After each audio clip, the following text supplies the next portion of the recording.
It has rained 14 of the last 17 days. If you're tired of the rain, I think all of us would enjoy at least a brief lull in the daily showers and storms. Yesterday, we had one brief dry out, but more rain on the way, and you can see the lake is very choppy. We've still got a coastal flood advisory that remains in effect through 10 o'clock tonight. Tide levels running 1 to 2 feet above normal, and a lot more rain is on the way. Here's a look at the Doppler radar at this hour, and not everyone is seeing rain. Generally less rain coverage on the North Shore, but south of the lake, that's where we've kind of had these tropical squalls coming in from the east towards the west, intermittently heavy at times on the West Bank Expressway. It is a slow go right now near Marrero to Westwego, all the way to near Wagaman. We've had intermittent heavy rain. Rainfall rates coming down at about an inch and a half per hour with that cluster on the West Bank. So be aware of some nuisance street flood concerns this evening. Also,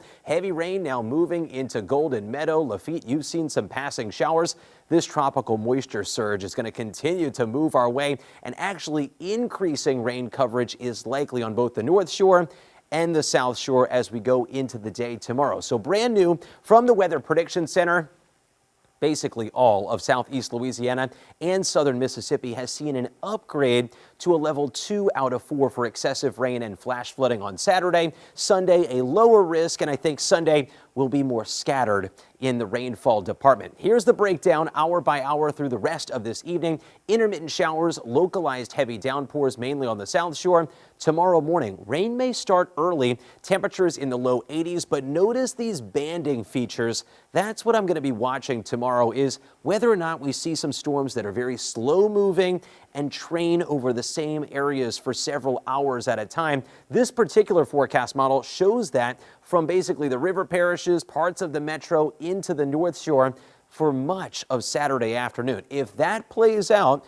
we could see some hot spots of 3 to 5 plus inches of rain, and that could cause some flash flood issues. By Sunday, rain coverage again does not look as widespread. I think it's going to be more intermittent hit and miss activity for Sunday. A look at the rainfall projections. You notice that there are some areas that see very manageable rainfall amounts. If this particular model was accurate, most of us would not see flash flooding. However, Thibodaux, over 4 inches of rain, near 2 inches of rain from Gulfport to Biloxi.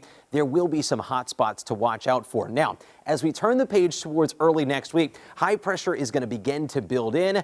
That should finally turn the spigot off a little bit, and we will see temperatures that are being much more seasonal in the low 90s. By the end of next week, you've probably seen some chatter on social media. Yes, the Central American gyre may start to get a bit more active in parts of the Caribbean, and I think it's more likely we see development on the other side of Mexico, but some of this moisture by the end of next week could get tugged back towards the Gulf Coast. So just something to keep an eye on. In the near term, we do have WDSU first warning weather impact days Saturday and Sunday. That will keep temperatures slightly cooler than normal, then into early next week. If you've been dying for a pool day, I think starting Monday and especially Monday, Tuesday into Wednesday, the rainfall chances will go down, and that means high temperatures in the low, possibly even close to the mid 90s by Monday and into Tuesday.